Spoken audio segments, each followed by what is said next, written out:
Oke, assalamualaikum warahmatullahi wabarakatuh. Alhamdulillah, Allahumma sholli ala sayyidina Muhammad wa ala ali sayyidina Muhammad amma ba'du.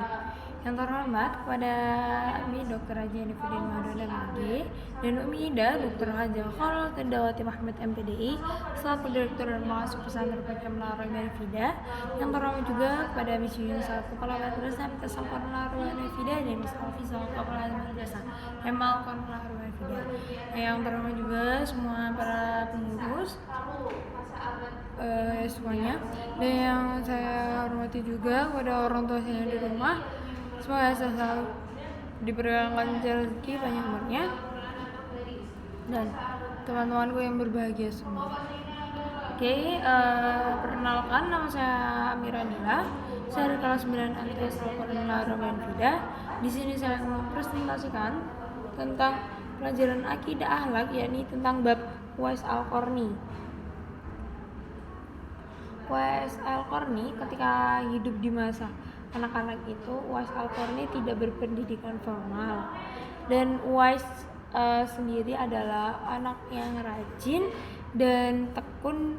Kalau dia itu menunjukkan bahwa dia itu sebenarnya adalah anak yang pintar, dan karena dia tidak berpendidikan formal, dia tidak sekolah dengan sekolah-sekolah yang tinggi, yang gede, yang ya gitulah.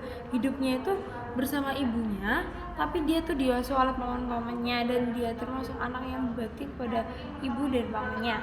Terus yang kedua adalah hidup bangsa di masa remaja, dia bekerja sebagai penggembala dan ternak, dan dia tuh termasuk orang yang mengidap penyakit kusta, yang itu adalah penyakitnya gimana ya pokoknya gitulah, udah dari kecil ya.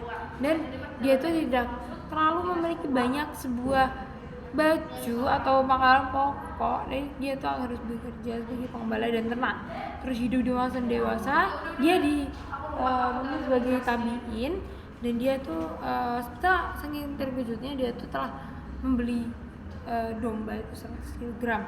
Dan di masa tuanya dia berjuang di jalan Allah, menyendiri untuk menyurah, dan dia termasuk dari kelompok Ali bin Abi Thalib. Lalu dia tuh pulang, dan dia sakit-sakitan, dan dia tuh langsung meninggal dunia. Yang kedua yaitu ketika dia tuh bersama dengan berkeluarga, dia tuh termasuk figur yang dihormati, yang memuliakan ibunya dan pamannya, dan perhatian penguasanya itu terhadap dia tuh sampai dikasih apapun dia menerima, tapi dia tidak menggunakannya gitu. Terus ketika di sosial masyarakat, dia tuh tidak terlalu bergelimang harta, dan rajin dapat dipercaya, dan ujian hidupnya itu sabar ya gitulah.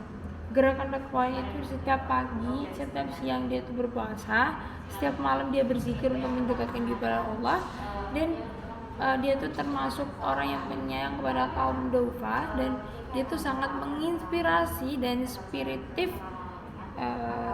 dalam semua hal. Terus habis itu sebenarnya adalah dia tuh sempat diasingkan dan diolok-olokkan karena dia tuh berpenyakit dan disebut sebagai orang gila.